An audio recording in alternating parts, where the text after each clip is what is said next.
अभी हम next set of topics देखेंगे जिसमें सबसे पहले आता है what is training. So training क्या होता है? सपोज तुम्हारे पास एक मशीन है, तुमने उसमें एक इनपुट दिया, तुम्हें एक आउटपुट मिला। अगर आउटपुट गलत है तो हम क्या करते हैं? मशीन को एडजस्ट करते हैं जिससे कि नेक्स्ट टाइम आउटपुट थोड़ा कम गलत हो। फिर से एडजस्ट करेंगे जिससे आउटपुट थोड़ा और कम गलत हो, जितना हो सके उसे nearest to the predicted output लाएंगे, राइट? हमें जितना चाहिए उसके प्रिडिक्टेड प्रिडिक्टेड और एक्चुअल को मैच करने की कोशिश करेंगे। तो इस एडजस्टमेंट को ही हम बोलते हैं ट्रेनिंग। Adjustment of what? यहाँ पे बोला एडजस्ट, मशीन को इस तरह से एडजस्ट करेंगे कि आउटपुट लेस रॉन्ग हो सके। इसमें हम क्या करते हैं? बेसिकली वेट्स को एडजस्ट करते हैं। ओके, अटेंशन मैकेनिज्म वगैरह भी इसी में आता है। सो मॉडल होता क्या है? बेसिकली मॉडल सिर्फ एक फंक्शन होता है। क्योंकि जब भी तुम कोड में देखोगे ना, कोड में भी हम डेफ करके ही मॉडल को बिल्ड करते हैं। डेफ करके तो हम कोड को बिल्ड, मतलब फंक्शन को बिल्ड करते हैं ना, तो ये फंक्शन ही होता है मॉडल। जैसे सबसे सिंपलेस्ट फॉर्म ऑफ मॉडल देखें, ये मॉडल है नहीं वैसे, बट हाँ सिंपलेस्ट फॉर्म ऑफ फंक्शन देखें, output is equal to input into two. Input 3D, output 6 आया, this is a model. So neural network में फंक्शन इज वेरी बिग। तो बहुत बड़ा फंक्शन होता है, उसमें बहुत सारे स्टेप्स होते हैं, बहुत सारे एडजस्टेबल नंबर होते हैं जिसको हम वेट्स कहते हैं। और उन्हीं को एडजस्ट कर करके हम आउटपुट को चेंज करते हैं। And what are weights? Weights क्या होते हैं? Weights are knobs. ओके, जैसे कि हमने नॉब को लेफ्ट में टर्न किया तो आउटपुट चेंज होगा, राइट में टर्न किया तो आउटपुट चेंज होगा। तो वेट्स का जो है ना, आउटपुट पर बड़ा इन्फ्लुएंस होता है। जैसे कि तुमने देखा होगा जब भी हम डीप लर्निंग पढ़ते थे, उसमें न्यूरल नेटवर्क में क्या आता था? Output is equal to W1 x1 plus W2 x2 plus W3 x3। तो x1 x2 x3 क्या है? इनपुट आया, इनपुट लेट से x1 आया, उससे आउटपुट आया x2, उससे आउटपुट आया x3। तो x1 x2 x3 तो जो अपने मैथमेटिकल कैलकुलेशन में जो आंसर जा रहा है, उसका जो आउटपुट आ रहा है वो है x1 x2 x3। और w क्या है? वेट। तो हम हर एक आउटपुट पर कुछ ना कुछ वेट लगाते हैं। जिस आउटपुट का इन्फ्लुएंस, जिस भी आउटपुट का फाइनल आउटपुट पर इन्फ्लुएंस ज्यादा होगा उस पर ज्यादा वेट लगेगा, जिसका कम होगा कम लगेगा। तो इसीलिए यहाँ पर कहा गया वेट्स आर लाइक नॉब्स। उसको अगर हम लेफ्ट टर्न करेंगे तो आउटपुट कुछ अलग तरह से चेंज होगा, राइट टर्न करेंगे तो अलग तरह से चेंज होगा। इसलिए हम ट्रेनिंग के टाइम पर वेट को ज्यादा या कम करते हैं। ठीक है, तो यहाँ पे वही लिखा है, training is equal to turning these knobs slowly and carefully so output becomes correct. Okay, next है now training loop. Training loop में क्या होता है? तुम एक इनपुट दोगे मॉडल को, आउटपुट मिलेगा, compare output with the correct answer, see how wrong it is, adjust the weight and repeat. ये तो बहुत सिंपल से स्टेप्स हैं, एज जैसे कि ये तो मैं कब से बता ही रहा हूँ। और डीप लर्निंग के फंडामेंटल्स हैं, तो स्टार्टिंग में ही ये पढ़ लेते हैं। इसमें फॉरवर्ड पास क्या होता है ये भी पता है, हम रैंडमली वेट्स असाइन कर देते हैं एंड देन फॉरवर्ड पास करते हैं। फॉरवर्ड पास में क्या होता है? Just running the model. इसमें कोई रनिंग नहीं होती, करेक्शन नहीं होता, लर्निंग नहीं होती, करेक्शन नहीं होता एंड ग्रेडियंट नहीं होता। इसमें जस्ट ये कुछ रैंडम, देखो इसमें क्या है, प्रिडिक्शन आया, इसमें इनपुट होगा, इनपुट कौन देगा? यूजर देगा, उस पर ये वेट लगेगा। वेट क्या होगा? इनिशियली वेट्स कंप्लीटली रैंडम, कुछ भी वेट लगा दिया जाता है, फिर आउटपुट आता है और वो मेजर किया जाता है कितना गलत आउटपुट है, उसके हिसाब से वेट्स को फिर अपडेट किया जाता है। उसका क्या प्रोसेस होता है वो भी आगे देखेंगे। जैसे कि इनपुट 10 है, वेट 0.5 है, तो आउटपुट 5 आया। ठीक है, तो ये प्रिडिक्शन है और मैंने यही चीज़ बताई अभी। न्यूरल नेटवर्क में क्या हो रहा है? फॉरवर्ड पास क्या हो रहा है? Input goes to layer 1, layer 1 produces output, that output goes to layer 2 and so on so on so on. Then final prediction comes out. That's why people say forward pass is composition of functions, but the sentence is confusing, so let's decode it. ये confusing नहीं है, simple है। ठीक है, f x is equal to x+1, g x is equal to ji plus x+2। So F x का जो भी output आएगा वो g1 में जाएगा। एक्स तो ये जी, जी का जो आउटपुट आएगा उसका आंसर क्या हो जाएगा? x+1। तो इस x को x+1 से रिप्लेस कर देंगे तो 2 × x+1, ये उसका आउटपुट आएगा, g ऑफ एफ एक्स। ठीक है, बस वही चीज़ बताई गई है। Forward pass is applying all layers one by one. उसके बाद आता है लॉस। नाउ द, अब मॉडल ने क्या है ना, अपना कुछ ना कुछ प्रिडिक्शन दे दिया है, तो वो सही है या गलत है ये हम कैसे बताएं? लॉस फंक्शन के थ्रू। जैसे कि इसका एग्जांपल में देखें तो करेक्ट आंसर आउट 8 है, लेकिन हमारे मॉडल का प्रिडिक्शन आया 5, डिफरेंस कितना है? 3 का। Loss is just a way to measure the difference. Okay, और ये इसके अलग अलग लॉस फंक्शंस के थ्रू हम लॉस को मेजर करते हैं। जरूरी नहीं है कि एक एब्सोल्यूट ही कोई चीज़ है, जैसे जैसे मीन स्क्वायर एरर, ऐसे बहुत सारे अलग अलग फंक्शंस होते हैं, वो डीप लर्निंग का पार्ट है। उन फंक्शंस के थ्रू हम मेजर करते हैं कि लॉस कितना है। यहाँ तो सिंपल माइनस किया है। So different loss function measure wrongness differently. And why loss, हाँ लॉस एक ही नंबर की होना चाहिए, क्योंकि ट्रेनिंग को जो है ना एक फाइनल सिंगल नंबर चाहिए, उसी के बेसिस पर ये बैक ट्रैक करके अपना वेट्स को एडजस्ट करेगा। वेट्स को एडजस्ट ठीक है, वो भी चीज़ भी आगे आएगी किस तरह से क्या क्या होता है, बट हाँ बैक ट्रैक उसी के बेसिस पर करेगा। And training needs a single signal, and how bad is this prediction overall, तो वो तो एक सिंगल नंबर से पता चलेगा।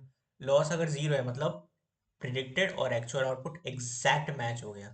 लॉस बहुत बड़ा है तो भाई बहुत ही गलत प्रिडिक्शन हो रहा है तुम्हारा एक्चुअल आउटपुट के कंपैरिजन में। नेक्स्ट आता है backward pass, this is where confusion starts. Okay, so देखो मॉडल रॉन्ग है। ओके, क्वेश्चन, मॉडल रॉन्ग है तो अब क्या करें, क्योंकि वो आउटपुट गलत दे रहे हैं। तो अब हमें क्या करना पड़ेगा, कौन सा हमें पीछे जाके चेक करना पड़ेगा कौन सा वेट है जिसकी वजह से ये गड़बड़ हो रही है, और कितनी गड़बड़ हो रही है, मतलब वो वेट कितना है। ठीक है, which weight caused the mistake and by how much, कितने से गड़बड़ हो रही है और किस वेट की वजह से गड़बड़ हो रही है। तो इस ही क्वेश्चन का आंसर करता है बैक ट्रैकिंग, बैकवर्ड पास जिसको हम कह सकते हैं। ये वेट को अपडेट नहीं करता, ये बहुत बड़ा मिसकंफ्यूजन है, पता है बहुत बड़ा मिसकंफ्यूजन है कि बैक ट्रैकिंग से वेट अपडेट होते हैं, नहीं। बैक ट्रैकिंग सिर्फ एक मेजरमेंट लेता है कि क्या गड़बड़ है, किस वेट की वजह से गड़बड़ है, वो उस वेट को बताता है इसकी वजह से गड़बड़ है। बैक ट्रैकिंग वेट्स अपडेट नहीं करता। ऑप्टिमाइजेशन, ऑप्टिमाइजर जो होता है ना, उसका काम होता है जैसे एस डी जी हो गया, स्टोकेस्टिक ग्रेडियंट डिसेंट, एसजीडी, ये सब काम करते हैं वेट को अपडेट करने का। बैक ट्रैकिंग सिर्फ फाइंड करते हैं कि कौन सा वेट है जिसकी वजह से गड़बड़ हो रही है। ये एक बड़ा कंफ्यूजन रहता है कई बार, और ये क्लियर होना जरूरी है। जैसे फॉरवर्ड पास बताता है व्हाट हैपेंड, एंड बैकवर्ड पास बताता है हु इज रिस्पॉन्सिबल। ठीक है, तो जो वेट जो है आउटपुट को बहुत ज़्यादा चेंज करता है वो बहुत ज़्यादा इंपॉर्टेंट है, जो थोड़ा सा चेंज करता है वो थोड़ा कम इंपॉर्टेंट है, उसका इन्फ्लुएंस कम है। अब आते हैं ग्रेडियंट क्या होता है। So gradient is how sensitive is output to this weight। तो यही चीज़ है, अगर ग्रेडियंट बड़ा होगा तो वेट हैज़ बिग इम्पैक्ट, अगर ग्रेडियंट छोटा होगा तो weight has less impact. Gradient हम कहते हैं आई गेस, मोस्टली ग्रेडियंट मतलब एक वेक्टर ही होता है। ओके, तो ये बताता है कि ग्रेडियंट बताता है कि कौन से वेट का कितना इम्पैक्ट है। ओके, और ग्रेडियंट टेप का क्या काम होता है, वो पिछले लेक्चर्स में भी बताया, क्या ऑपरेशन हुए, किस ऑर्डर में हुए, और क्या वेट्स इन्वॉल्व थे, इन सबको एक मेमोरी में स्टोर करके रख लेता है। If I change this weight then what happens to the loss. ये ऐसे रिकॉर्डर की तरह काम करता है। ठीक है, अब आते हैं ऑप्टिमाइजर पे। ये जो मैंने बताया था दिस इज वेरी इंपॉर्टेंट, और यही वेट्स को अपडेट करने का काम करता है। So gradient only tells which direction to go, क्योंकि वो एक वेक्टर होता है जैसे कि मैंने बताया। ये ऑप्टिमाइजर डिसाइड करता है how big step to take, how fast to move, and how stable the movement is. Okay, अगर उसे बहुत फास्ट मूव करना है तो बहुत ही बड़ा सा वेट लगा देगा, तो वही है अपडेशन करता है ऑप्टिमाइजर। जैसे कि ये एक बहुत कॉमन एनालॉजी है डीप लर्निंग में। जैसे तुम एक हिल पर हो और तुम्हें डाउन जाना है, तो down hill is this direction, gradient बताएगा, ऑप्टिमाइजर बताएगा वॉक स्लोली और रन स्ट्रेट और zigzag, do we remember previous step. So या ग्रेडियंट सिर्फ डायरेक्शन बता रहे हैं क्योंकि वो एक वेक्टर है, ऑप्टिमाइजर बता रहे हैं कि हमें किस तरह से उस डायरेक्शन में जाना है। ये सिंपल टर्म्स में था। अब इसमें हम दो ग्रेडियंट्स को डिस्कस करेंगे, एक एस जी डी और एक एडम। तो एस जी डी क्या, इसका इसके डायग्राम अच्छे से देखना है। ठीक है, और इसमें भी एस जी डी के भी बहुत सारे अलग अलग टाइप्स होते हैं, लेकिन वो सब डीप लर्निंग का पार्ट है इसलिए मैं यहाँ पर डीप में नहीं जाऊँगा। एसजीडी बताता है move little in down hill direction, मतलब वो थोड़ा थोड़ा मूव करते रहो, इसमें नॉइस वगैरह बहुत ज़्यादा हो सकती है, ये अच्छा होता है लेकिन स्लो होता है और शेकी होता है। एडम जो होता है स्मार्ट ऑप्टिमाइजर होता है, ये बता रहा है ये 5 स्टेप्स को रिमेम्बर कर लेगा, और अ, अगर चीज़ें नॉइजी है तो स्लोली मूव करेगा, और स्टेप साइज को अपने आप ही ऑटोमेटिकली ये वो करेगा, एडजस्ट करेगा। अगर नॉइसी ज़्यादा है तो छोटे स्टेप्स लेगा, नॉइजी कम है तो बड़े स्टेप्स ले लेगा। So that's why Adam is better. Parameter update क्या होता है? This is only step where model actually learns. Okay, so before this हमने सिर्फ एनालिसिस किया फॉरवर्ड बैकवर्ड पास से। आफ्टर दिस हमने वेट्स को चेंज किया। तो यही हो रहा है पैरामीटर अपडेट, हम वेट्स को चेंज कर रहे हैं। Okay, model dot fit versus custom loop. देखो मॉडल डॉट फिट क्या करता है ना, ये बहुत सिंपल सी चीज़ है। Tensor flow runs training loop for you. Tensor flow ये हमारे लिए लूप रन करेगा, वही फॉरवर्ड पास भी करेगा, लॉस कैलकुलेट करेगा, बैकवर्ड पास करेगा, ऑप्टिमाइजर स्टेप जो भी हमने ऑप्टिमाइजर लगाया वो करेगा। बट ये जो है ना हाइड डिटेल्स को हाइड कर लेता है model dot fit. Okay, custom training क्या करता है, हम अपने हिसाब से जैसे नाम ही बताया ना कस्टम ट्रेनिंग, हम अपने हिसाब से सब लिखते हैं। तो हम हमारे पास कंट्रोल ज़्यादा, क्योंकि देखो फॉरवर्ड पास के कोड भी हम अपने हिसाब से लिखेंगे, लॉस भी अपने हिसाब से, बैकवर्ड सब कुछ अपने हिसाब से लिखेंगे, तो हमारे पास कंट्रोल ज़्यादा होगा। हमारा ही कस्टम लॉजिक होगा, ये रिसर्च पर्पस के लिए मोस्टली यूज़ होगा, क्योंकि हम अलग अलग चीज़ें ट्राई करके देख रहे हैं अपने हिसाब से। एंड कॉन्फिडेंस इन अंडरस्टैंडिंग आएगा, ठीक है, हमें ज़्यादा अंडरस्टैंडिंग बिल्ड होगी। मॉडल आउटफिट में तो वो सब अपने आप ही कर ले रहा था। ओके, तो कंपनीज को ये क्यों पसंद आता है, क्योंकि देखो हमें इससे पता क्या चल रहा है कि मॉडल डॉट फिट के अंदर इंटरनली क्या हो रहा है, वो कैसे काम कर रहा है। हमें इंटरनल डिटेल्स पता चलेंगी कस्टम लूप से, instead of using model dot fit. Okay, that's it. अभी कुछ इंटरव्यू ट्रैप्स देखेंगे। जैसे ट्रैप वन है, backward pass updates the weights. No, that's wrong. जैसा कि मैंने बताया था, बैकवर्ड पार्ट्स सिर्फ अपडेट द मॉडल वेट्स। ये तो रॉन्ग आंसर है। करेक्ट क्या है कि backward pass only computes gradients, weights are updated by optimiser, ये चीज़ मैंने बताई थी। ओके, नेक्स्ट चीज़ क्या है कि gradient is equal to weight update. No, gradient is just a vector, it's pointing in a direction. So gradient is how much the weight should change. Correct understanding इसकी रहेगी, gradient tells the direction and sensitivity, and optimiser decides how to apply it. Okay, gradients guide the update, optimizers control the update. Okay, next trap ये रहता है कि confusing loss with accuracy. ओह या ये बहुत बहुत ही काम की चीज़ बताइए। लॉस हमें क्या बता रहे हैं, how accurate the model is. Okay, क्योंकि जब लॉस बहुत कम होगा तो एक्यूरेसी अपने आप बढ़ जाएगी। ठीक है, अगर लॉस कम हुआ तो एक्यूरेट ज़्यादा होगा ना मॉडल। ये ये रॉन्ग एनोलॉजी है। करेक्ट अंडरस्टैंडिंग क्या है, loss is a training signal, accuracy is metric. Okay, इसका एक लॉजिक मैं अच्छा बताता हूँ, देखो लॉस जो है ना, लॉस फंक्शन के हिसाब से चेंज होता है। अगर इसकी करेक्ट अंडरस्टैंडिंग है तो लॉस ट्रेनिंग सिग्नल, एक्यूरेसी एक मैट्रिक है। Optimising optimisation minimises loss, not the accuracy. ठीक है, अगर हम एस जी डी वगैरह कोई भी ऑप्टिमाइजर लगाएं, उससे लॉस कम होगा, एक्यूरेसी नहीं बढ़ेगी। तो एक्यूरेसी कैसे बढ़ेगी? तो इसमें डिस्टिंग्विशन हम ऐसे समझ सकते हैं ना कि सपोज हमारी प्रिडिक्टेड वैल्यू आई 1, एंड हमारी एक्चुअल वैल्यू है 2। ठीक है, नाउ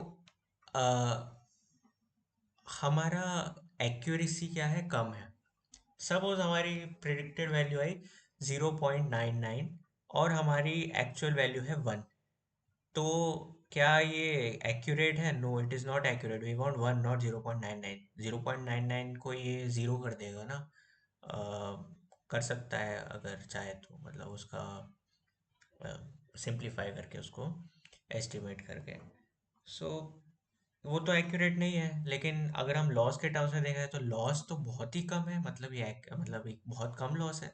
जबकि 1.99 हो जाए तो देखो लॉस कितना बड़ा है यहाँ पर, लेकिन उसको एस्टिमेट करके 1 कर देगा तो भाई एक्यूरेसी तो अच्छी हो गई।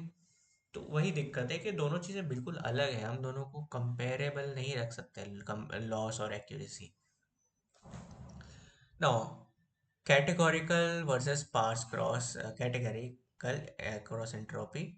तो स्पार्स का क्या है, used when there are fewer classes, जबकि ऐसा कुछ भी नहीं होता। कैटेगरी और स्पार्स पता होना चाहिए। कैटेगरी वन हॉट लेवल्स में यूज, वन हॉट लेवल मतलब क्या होता है, जैसे कैट को मैंने 0 से रिप्रेजेंट कर दिया, डॉग को 1 से रिप्रेजेंट कर दिया, रेड को 2 से रिप्रेजेंट कर दिया, इस तरह से। तो हम उसी तरह से रिप्रेजेंट करते हैं, आई गेस। वन हॉट मतलब ओनली 0 1 होता है, इंटीजर लेवल मतलब 1 2 3 4 होता है।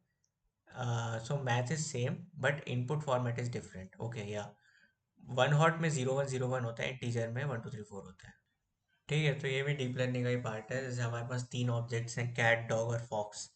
तो कैट, तो लेट्स से कैट को फर्स्ट पोजीशन पे रखा तो 1 0 0 0 1 0 0। देन डॉग 0 1 0, क्योंकि वो डॉग सेकंड पोजीशन पर है, फॉक्स थर्ड पोजीशन है, तो 0 0 1। डीप लर्निंग का ही पार्ट है ये भी। Then model dot fit doesn't use gradient, definitely it use. ठीक है, कस्टम लूप भी यूज करेगा और मॉडल डॉट फिट दोनों यूज करेगा। Okay, Adam is always better, no, हमेशा बेटर नहीं होता। एडम कन्वर्ज फास्ट करता है, लेकिन एसजीडी जनरलाइज बेटर करता है। सो ये भी डीप लर्निंग का ही मोस्टली पार्ट है, मतलब पूरा टेंसर फ्लो डीप लर्निंग का पार्ट है, मैं ऐसा क्यों बोल रहा हूँ। बट यार, क्योंकि मैंने बताया ना, एडम जो होता है अपने आप ऑटोमेटिक स्टेप्स को एडजस्ट करता है। अगर नॉइज कम है वो बड़े स्टेप्स लेगा, अगर नॉइज ज़्यादा है तो वो छोटे स्टेप्स लेगा। लेकिन वो क्या है ना, कई बार गलत डायरेक्शन में जा सकता है एडम। एस जी डी जो है वो हमेशा छोटे छोटे स्टेप्स लेके बिल्कुल सही डायरेक्शन में जाएगा। तो एडम रास्ता भटक सकता है, एस जी डी नहीं भटकेगा। S G D is more mature, but Adam is fast definitely. Now, forgetting that loss must be scalar. Loss can be vector per sample. It is not necessarily to be scalar. ठीक है, back propagation देखो scalar loss से start होता है, लेकिन पर sample loss भी तो हो सकता है ना। समझो मैं क्या कहना चाह रहा हूँ। तो हो सकता है कि स्केलर लॉस ना आए, लेकिन हमें स्केलर लॉस से बनाना पड़ेगा, मीन लेके या उसका सम लेके, जो भी करके करो। ठीक है, तो loss function can be vector, ये बात सच है, लेकिन हम उसको स्केलर बनाएंगे इन चीज़ों की हेल्प से। क्यों स्केलर चाहिए? क्योंकि भाई देखो, reverse mode auto differentiation propagate from a single output, ठीक है, वो सिर्फ सिंगल आउट। अगर हम चल मैं बोलता हूँ कि मेरे पास वेक्टर ऑफ 10 डिफरेंट आउटपुट्स हैं, तो वो स्केलर नहीं है। और मुझे क्या चाहिए कि हर एक आउटपुट को उठाओ और उसके हिसाब से बैक प्रोपोगेट करो, मेमोरी ब्लास्ट हो जाएगी। Okay, next question. Thinking forward pass is training, that's wrong. Training तो भाई, ट्रेनिंग तो बैकवर्ड पास भी नहीं होता है, फॉरवर्ड की क्या ही बात कर रहा हूँ। फॉरवर्ड पास सिर्फ कंप्यूट करता है, लर्निंग तो वेट अपडेट के टाइम होती है। ना तो फॉरवर्ड में लर्निंग होती है ना बैकवर्ड में लर्निंग होती है, वो तो सिर्फ वेट अपडेट के टाइम पर होती है। Confusing epochs, batches and steps. तो epoch when batch, no, batch होता है एक ग्रेडियंट अपडेट। ठीक है, एपॉक होता है फुल पास ओवर डेटा सेट, मतलब हम पूरे डेटा सेट को ट्रैवर्स कर रहे हैं उसमें। And one batch processed. चलो इसके बारे में थोड़ा अच्छे से डिटेल में डिस्कस करते हैं, क्योंकि हमने इसे डिस्कस नहीं किया है। सो इन तीनों टर्म्स को अगर समझ जाए, बैच, स्टेप और एपॉक। बैच क्या होता है ना, स्मॉल ग्रुप ऑफ डेटा होता है। सपोज हमारे डेटा सेट में 100 इमेजेस हैं, 100 एग्जाम्पल समझ लो। ठीक है, जो कि बहुत हैवी होगा। तो हम उसे 100 1000 एग्जाम्पल्स हैं, तो उसे हम 100 100 के 10 बैचेस में डिवाइड कर देंगे। तो बस एक ग्रुप ऑफ डेटा है। बैच इज जैसे चंक ऑफ डेटा। ओके, जो कि हम मॉडल को फीड करेंगे जिससे वो लर्न करेगा। इसी के साथ जुड़ता है एक स्टेप। स्टेप क्या होता है? What happens when model finishes learning one batch. तो हम थाउजेंड इमेजेस के डेटा सेट को एक साथ नहीं प्रोसेस कर रहे, हम हंड्रेड के बैच को प्रोसेस कर रहे हैं। अब उसको प्रोसेस करेगा, वो उसमें मिस्टेक्स करेगा और अपने आप को करेक्ट करेगा, वेट्स को अपडेट करेगा। तो ये पूरा जो प्रोसेस हो रहा है इसको हम कहेंगे एक step. Okay, step is equal to one learning update using one batch. Okay, and then epoch आता है। मतलब ये जब सारे 10 के 10 बैचेस को प्रोसेस कर लेगा तो हम बोलेंगे कि एक एपोक कंप्लीट हुआ है। ओके, यही बात है यहाँ पर। नेक्स्ट है saying TensorFlow magically trains model. No, कभी मत बोलना ऐसा, क्योंकि टेंसर फ्लो ऑटोमेट करते हैं ग्रेडियंट कंप्यूटेशन। जैसे कि एक मॉडल डॉट फिट भी हमने देखा था, ये ग्रेडियंट कंप्यूटेशन को ऑटोमेट कर रहा है एंड ऑप्टिमाइजेशन को भी। But training is still explicit gradient based optimisation. Okay, that's it.